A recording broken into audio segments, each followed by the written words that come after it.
আমার রান্নাঘর থেকে আজকে একটা নতুন রেসিপি নিয়ে এসেছি তোমাদের সামনে। একদম একদম অন্যরকম। মাছ নয়, অথচ মাছের ঝোলের টেস্ট হবে নিরামিষ দিনে। এইভাবে রান্না করলে তোমরা খুব ভালো লাগবে, ভালো খেতে ভালো লাগে। তোমরা দেখতে থাকো। আমি তার জন্য কড়াইতে তেল বসিয়ে দিয়েছি। ফোড়ন দেবো তেজপাতা, জিরে, শুকনো লঙ্কা। তার জন্য আমি কেটে নিয়েছি আলু আর পটল। তরকারিটা একবারেই বসাবো, তোমরা চাইলে আলাদাভাবে ভেজে বসাতে পারো। আমি আলু পটলটা খুব ভালো করে ভেজে নিয়ে তারপর মশলা করে আনবো আদা, জিরে, টমেটো। আমার আলু পটলটা ভাজা হয়ে গেছে। এবার আমি যে মশলা দিয়ে দেবো।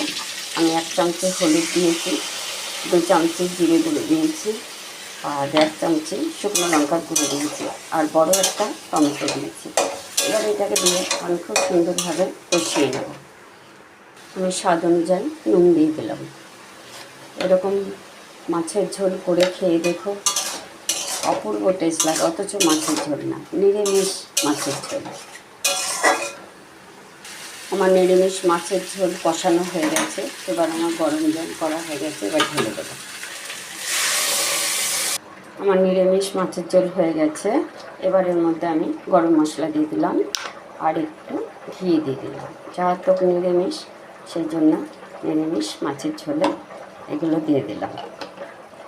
আমার হয়ে গেছে, এবার নামিয়ে নেব। আমার এই রান্নাটা কেমন লাগলো তোমরা কমেন্ট করো। আমার চ্যানেলটাকে সাবস্ক্রাইব করো, লাইক করো, শেয়ার করো। এখন ঢেলে নেব। আমার নিরামিষ মাছের ঝোল হয়ে গেছে। কালারটা দেখো কি সুন্দর এসছে। আজকে রাখছি, কাল আবার অন্য রান্না নিয়ে আসবো।